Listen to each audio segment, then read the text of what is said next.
प्रधानमंत्री नरेंद्र मोदी को मिला ब्रिटेन के प्रधानमंत्री बोरिस जॉनसन का निमंत्रण। ब्रिटेन में होने वाले G7 शिखर सम्मेलन में किया आमंत्रित। 11 से 13 जून तक चलेगा G7 शिखर सम्मेलन। समान काम समान वेतन की मांग को लेकर एक बार फिर धरने पर लौटे शिक्षक। पारा शिक्षकों ने की सरकार से समान काम के बदले समान वेतन देने की मांग। पारा शिक्षकों ने विधायक आवास का किया घेराव। खगड़िया में प्राथमिक शिक्षक संघ ने किया सह सम्मान समारोह आयोजित। शिक्षकों की शैक्षणिक भूमिका पर की चर्चा। शिक्षा के सुधार के लिए सभी ने रखे अपने विचार। पुणे में गढ़बैनैली हाट दुकानदारों के सामने खड़ी परेशानियां। लोगों ने रास्ते में सामान को रखकर लगाया जाम। कहा पुरानी जगह से हटाए अतिक्रमण। और मोतिहारी में तेज रफ्तार का दिखा कहर। तेज रफ्तार बाइक और बस में आमने सामने की टक्कर। हादसे में बाइक सवार 3 लोगों की मौत। जांच में जुटी पुलिस।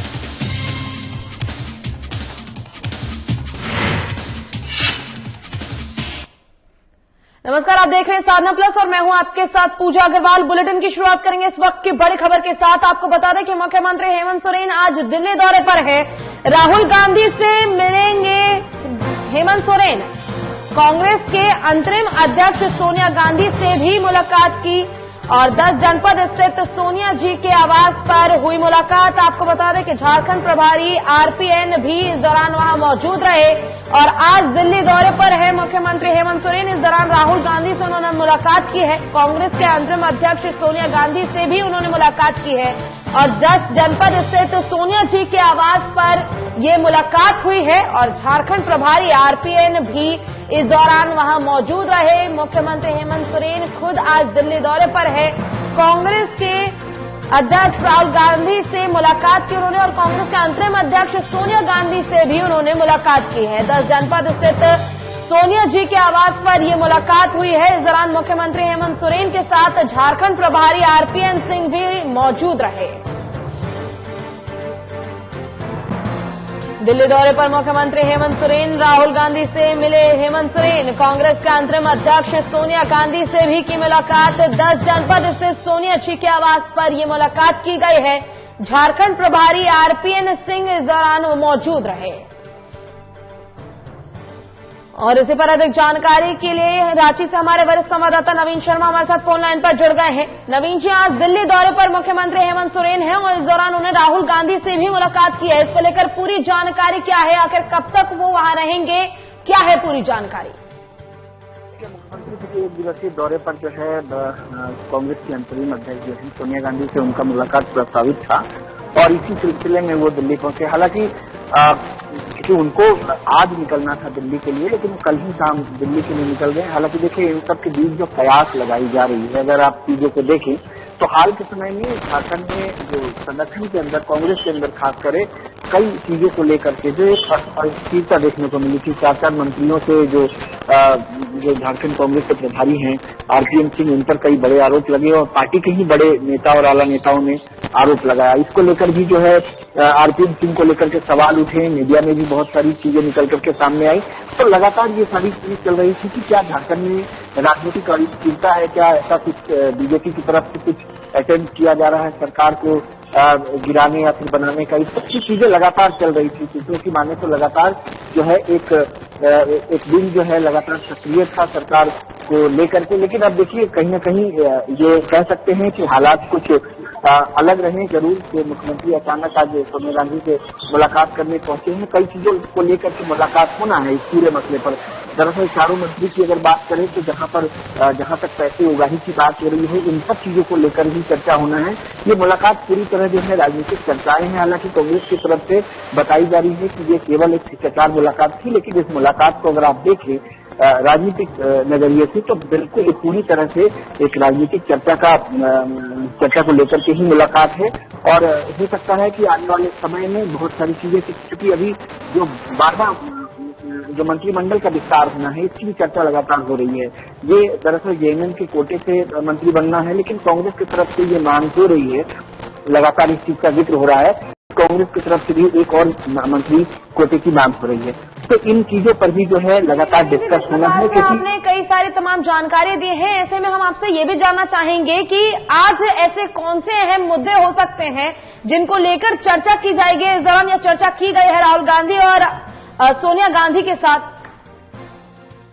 देखिए, जो मुख्य चर्चा का केंद्र है मैं बताऊं तो वो अभी वर्तमान में जो राजनीतिक हालात अभी झारखंड में पिछले 15-20 दिनों के अंदर बने और जो कांग्रेस के नेताओं के ऊपर जो सवाल उठे, जिन मंत्रियों से पैसे लेने की बातचीत कही गई, तो इन तमाम चीजों को लेकर के जो है मुख्यमंत्री सोनिया गांधी से मिले हैं। इन सब चीजों पर भी जो है बातचीत हुई है। लेकिन सूत्रों की माने तो ये शिष्टाचार मुलाकात के अलावा कह सकते हैं कि ज्यादातर जो है राजनीतिक चर्चा का ही विषय रहा। हाल के समय में जो 3-4 मुख्य बातें हैं, एक तो जो मंत्रियों से पैसे लेने की बात हो रही है, ये एक बड़ा मुद्दा रहा होगा। दूसरी बात मैं करूं तो मंत्रिमंडल का विस्तार होना है, ये एक बड़ा मुद्दा रहा होगा। इसके अलावा एक साल में जो वादे थे, जो मैनिफेस्टो थे कांग्रेस की और गठबंधन वाली सरकार की, ये मैनिफेस्टो किन किन चीजों को लेकर के चर्चा हुई। सरकार का जो आने वाला 4 साल है उसमें कौन कौन सी चीजें महत्वपूर्ण विषय होंगी, किन चीजों पर सरकार सबसे ज्यादा फोकस होकर के काम करने वाली है। कह सकते हैं कि गठबंधन वाली जो सरकार है उनका रणनीति क्या होगा, इन चीजों पर जो है मुख्य रूप से जो है चर्चा हुई होगी आज। बिल्कुल, बहुत बहुत शुक्रिया आपका नवीन जी तमाम जानकारी के लिए।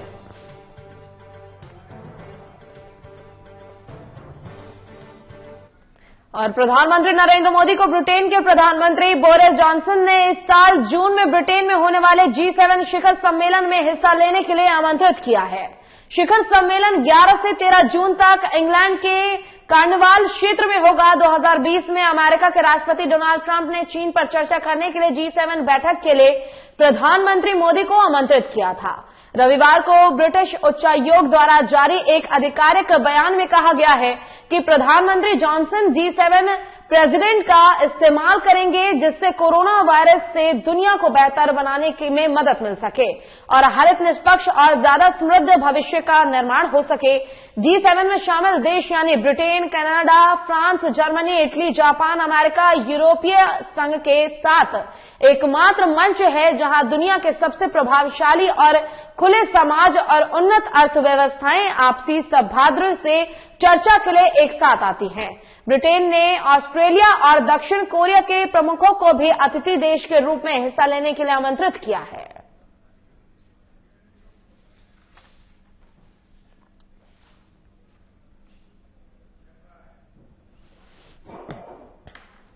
और पारा शिक्षकों का समान काम के बदले सामान्य वेतन को लेकर आंदोलन जारी है। आपको बता दें कि शुरुआत एक बार फिर से हो चुकी है आंदोलन की, जहां पारा शिक्षक संघर्ष मोर्चा के बैनर तले पूरे राज्य के सत्ताधारी पार्टी के विधायकों के आवास के समक्ष पारा शिक्षकों ने धरना प्रदर्शन करने का काम किया, जिसके तहत लातेहार जिले के बरवाडी प्रखंड के मंगला ग्राम स्थित मनिका विधानसभा क्षेत्र के विधायक रामचंद्र सिंह के आवास के समक्ष धरना प्रदर्शन करते हुए सभा का आयोजन किया गया। पारा शिक्षकों के द्वारा अपनी मांगों को सरकार तक पहुंचाने को लेकर विधायक के आवास के समक्ष धरना प्रदर्शन किया गया।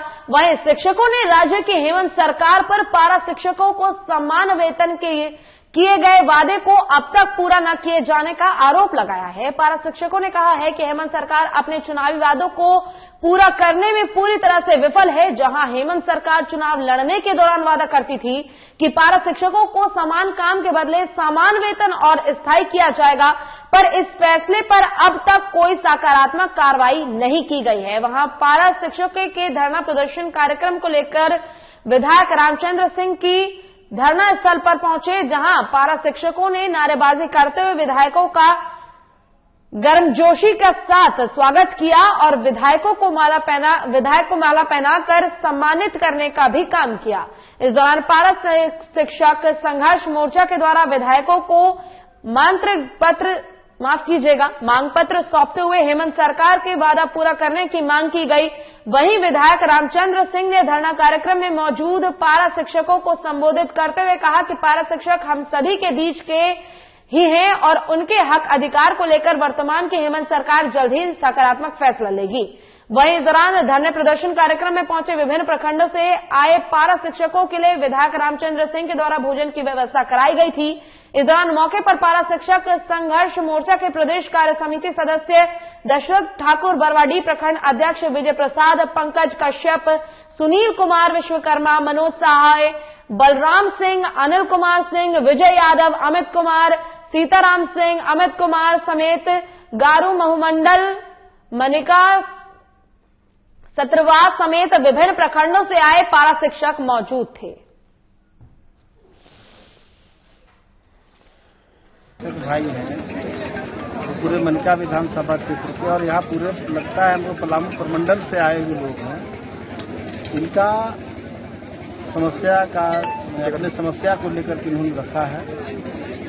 हमारी सरकार, हम सभी लोग बोले थे कि आपके समस्या का निदान होगा, और कोरोना के चलते अड़चनें कुछ आई है। हमारे मंत्री भी आज जो ग्रसित हैं उससे, अब लगता है बहुत जल्दी ठीक भी हो रहे हैं, और इधर पूरे राज्य में ठीक हो रहा है।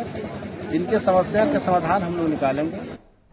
और पूर्व सैनिक संघ ने बिहार सरकार की शराबबंदी कानून पर विरोध जताया है। बता दें कि मुजफ्फरपुर जिले में आयोजित मकर संक्रांति मिलन समारोह के दौरान पूर्व सैनिक संघ ने बिहार में शराबबंदी पर ऐतराज दर्ज कराया।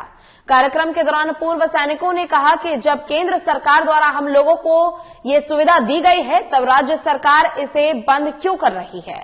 मुजफ्फरपुर जिला के अध्यक्ष राम प्रवेश सिंह ने कहा है कि शराबबंदी कानून के नाम पर बिहार में सैनिकों को बिहार पुलिस और जीआरपी अपमानित करती है। दूसरे राज्यों के सैनिक बिहार से गुजरते हैं तो उनका बैग चेक किया जाता है, और बैग में शराब पाए जाने पर उन्हें अपमानित कर जेल भेज दिया जाता है, जिसे पूर्व सैनिक संघ बर्दाश्त नहीं करेंगे।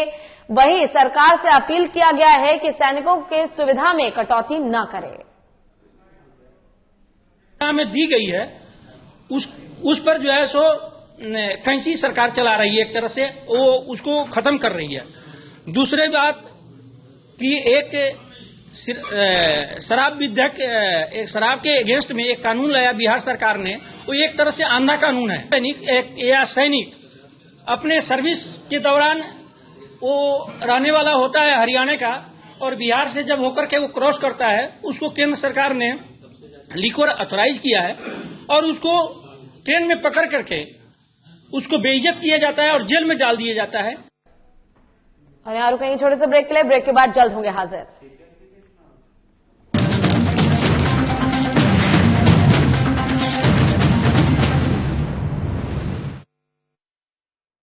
मैं हेमंत सोरेन सत्यनिष्ठा से प्रतिज्ञान करता हूं कि मैं विधि द्वारा स्थापित भारत के संविधान के प्रति सच्ची श्रद्धा और निष्ठा रखूंगा।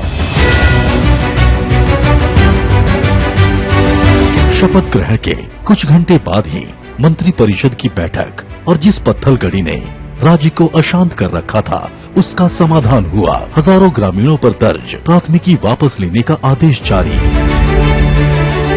महिलाओं के खिलाफ हुए अपराध की त्वरित सुनवाई के लिए 22 फास्ट ट्रैक कोर्ट के गठन को मंजूरी।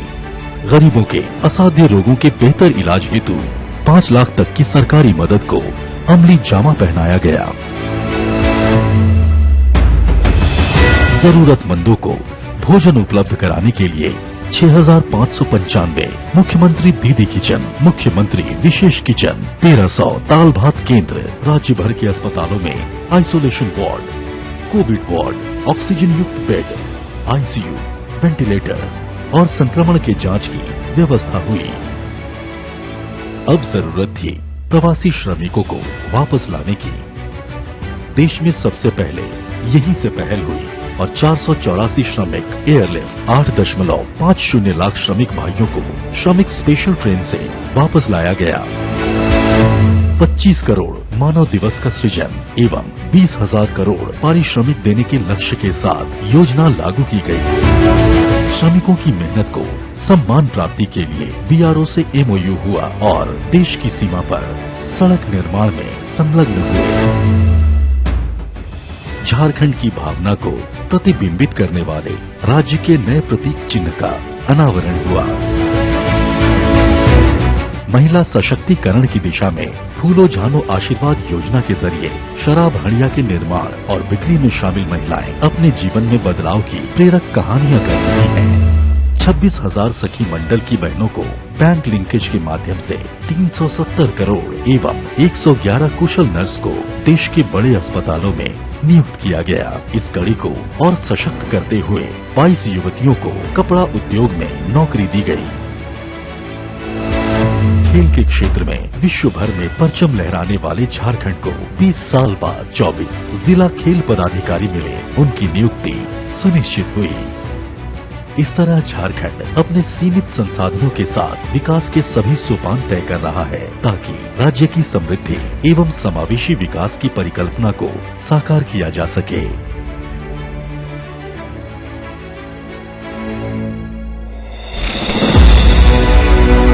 आइए साथ चलें, नए झारखंड की राह चलें। बिहार झारखंड के साथ देश दुनिया की हर बड़ी खबर देखिए फटाफट अंदाज में शाम 7:30 बजे। खबरें सुपरफास्ट सिर्फ साधना प्लस पर।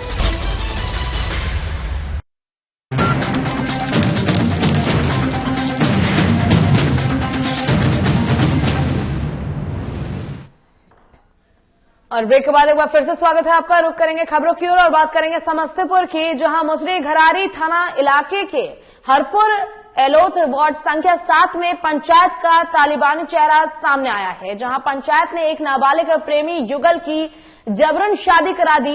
जब लड़के ने इसका विरोध किया तो पंचायत ने ही उसकी पिटाई भी कर दी। जबरदस्ती शादी करने का वीडियो तेजी से वायरल हो रहा है। वीडियो में साफ साफ देखा जा रहा है कि लड़का शादी करने के लिए तैयार नहीं है, लेकिन कुछ लोग जबरदस्ती उसे पकड़कर लड़की को माला पहनाने को कह रहे हैं। ग्रामीणों की सूचना पर मुसरी घरारी पुलिस मौके पर पहुंची और लड़के को अपने साथ ले गई। फिलहाल पुलिस पूरे मामले की छानबीन कर रही है। वहीं परिजनों ने बताया कि लड़का लड़की दोनों नाबालिग हैं, फिर भी प्रेम प्रसंग की बात फैलाकर स्थानीय कुछ लोग सामाजिक दुश्मनी के कारण उनके बच्चों के साथ जबरदस्ती ऐसा कर रहे हैं।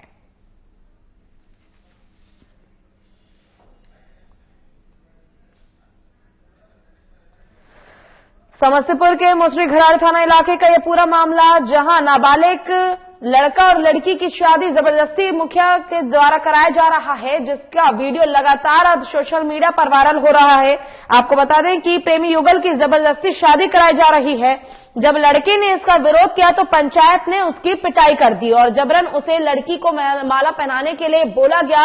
हालांकि वीडियो में साफ देखा जा सकता है कि लड़का शादी के लिए तैयार नहीं है और लड़के से जबरदस्ती कहा जा रहा है माला पहनाने को। ऐसे में ग्रामीणों की सूचना पर मुसरी घरारी पुलिस मौके पर पहुंची और लड़के को अपने साथ ले गई। फिलहाल पुलिस पूरे मामले की छानबीन कर रही है। वहीं परिजनों का कहना है कि लड़का लड़की दोनों नाबालिग हैं, फिर भी प्रेम प्रसंग की बात फैलाकर स्थानीय कुछ लोग सामाजिक दुश्मनी के कारण उनके बच्चों के साथ जबरदस्ती ऐसा कर रहे हैं।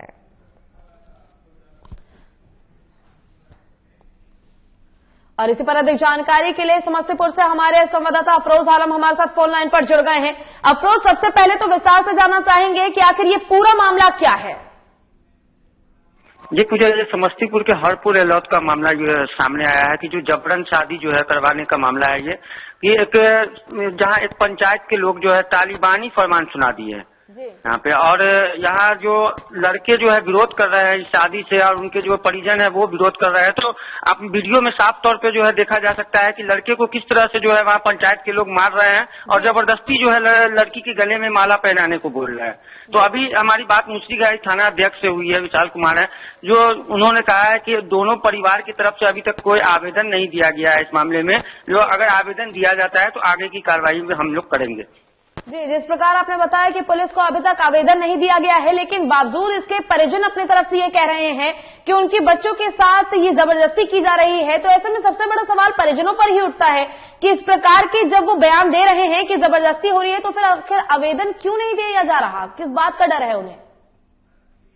ये बता दें कि परिजन से अभी तक जो है खुल के जो है सामने परिजन नहीं आया है। परिजन जो है हम लोगों को अभी कुछ बताने को जो है तैयार नहीं है। लेकिन अभी जो वहाँ पर की ग्रामीणों का कहना है कि ये आपसी दुश्मनी का जो है ये मामला सामने आया है कि आपसी दुश्मनी के कारण जो है इन दोनों की जो है जबरन शादी करवाई जा रही थी, जो कि मामला थाना तक पहुँच गया, जो शादी रुक गई।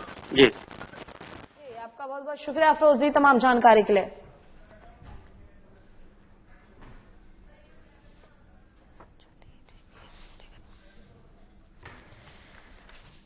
समस्तीपुर के मुसरी घरारी थाना इलाके के हरपुर एलोथ वार्ड संख्या 7 में पंचायत का तालिबानी चेहरा देखने को मिला है। आपको बता दें कि जहां पंचायत ने एक नाबालिग प्रेमी युगल की जबरन शादी करा दी।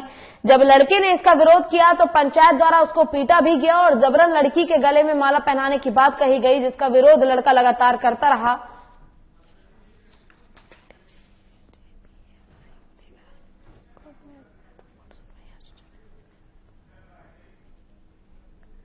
और इस बीच एक बड़ी खबर आ रही है, आपको बता दें कि छठी जेपीएससी को लेकर हाईकोर्ट में महत्वपूर्ण सुनवाई होगी आज। जेपीएससी में परिणाम जारी करने में गड़बड़ी को लेकर दाखिले की गई थी हाईकोर्ट में याचिका। छठी जेपीएससी के परिणाम को देखकर रद्द करने की हुई थी मांग।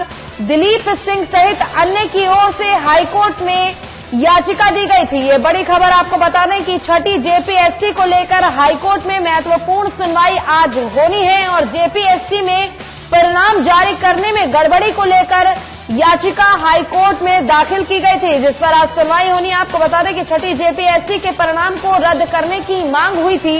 दिलीप सिंह सहित अन्य की ओर से हाईकोर्ट में ये याचिका दी गई थी और आज इस पर सुनवाई होनी है। छठी जेपीएससी को लेकर ये सुनवाई होनी है। छठी जेपीएससी को लेकर हाईकोर्ट में महत्वपूर्ण सुनवाई आज। जेपीएससी में परिणाम जारी करने में गड़बड़ी को लेकर याचिका दाखिल की गई थी हाईकोर्ट में। छठी जेपीएससी के परिणाम को रद्द करने की मांग की गई थी, जिसके बाद आज हाईकोर्ट में सुनवाई है महत्वपूर्ण। दिलीप सिंह सहित कई लोगों ने हाईकोर्ट में याचिका दायर की थी।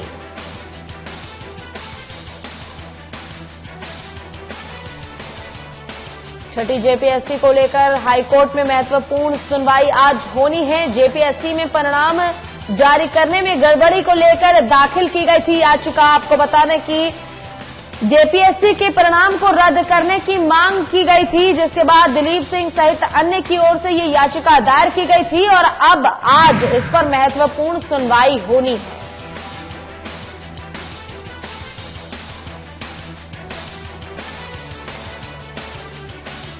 छठी जेपीएससी को लेकर हाईकोर्ट में महत्वपूर्ण सुनवाई आज। जेपीएससी में परिणाम जारी करने में गड़बड़ी को लेकर दाखिल की गई थी हाईकोर्ट में याचिका।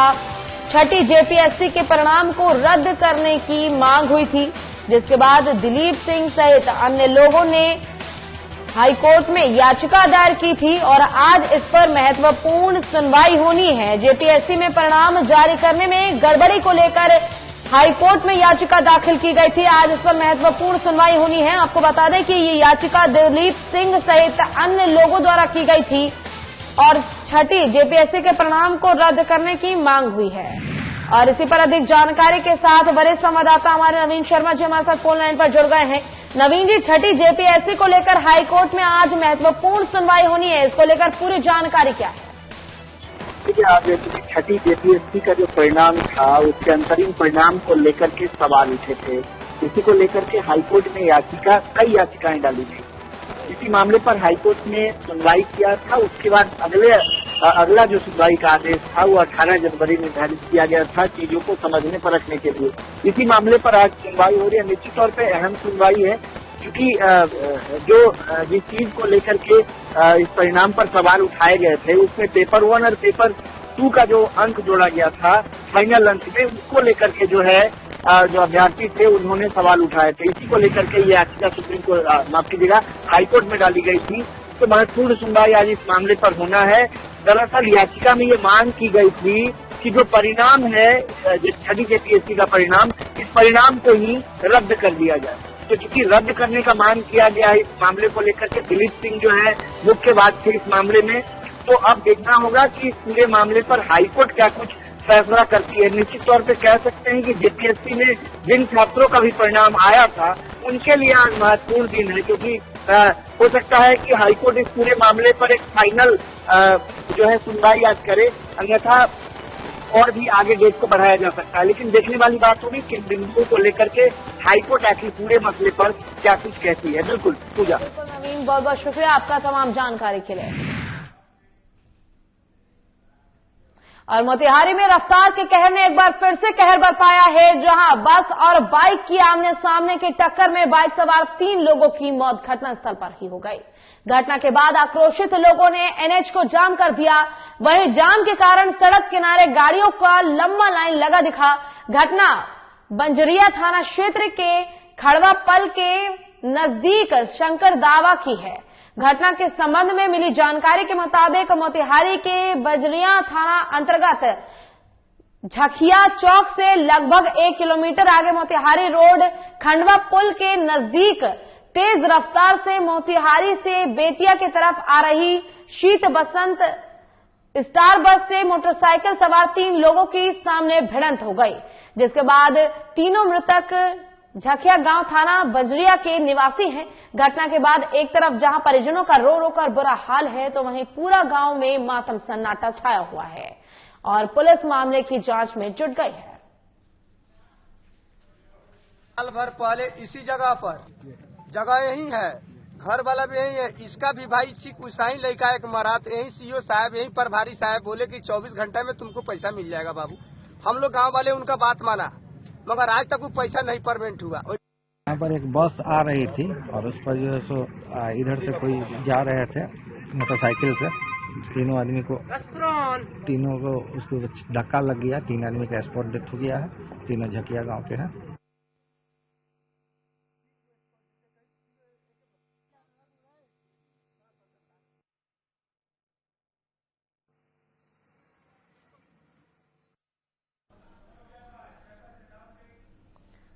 और इसी बीच एक बड़ी खबर सहरसा से आ रही है। आपको बता दें कि बेकरी की दुकान में आग लग गई है। आसपास मची अफरा तफरी का माहौल। आग की चपेट में आने से 2 लोग बुरी तरह से झुलस गए। मौके पर पहुंची पुलिस और दमकल की टीम आग पर काबू पाने की कोशिश में जुटी हुई है। सदर थाना क्षेत्र के गंगजला चौक की ये पूरी घटना। आपको बता दें कि सहरसा के गंगजला चौक की यह घटना, जहां बेकरी की दुकान में आग लग गई। आसपास के इलाकों में अफरा तफरी का माहौल हो गया है। आग की चपेट में आने से 2 लोग बुरी तरह से झुलस भी गए हैं। मौके पर दमकल की गाड़ी और पुलिस पहुंच चुकी है। आग पर काबू पाने की तमाम कोशिशें की जा रही है दमकल विभाग की ओर से। सदर थाना क्षेत्र के गंगजला चौक की ये पूरी घटना आपको बता रहे हैं, जहां बेकरी की दुकान में आग लग गई, जिसके कारण 2 लोग बुरी तरह से आग की चपेट में आके झुलस गए हैं। मौके पर पुलिस और दमकल की टीम मौजूद है। आग पर काबू पाने की कोशिश की जा रही है। आसपास अफरा तफरी का माहौल पैदा हो गया है।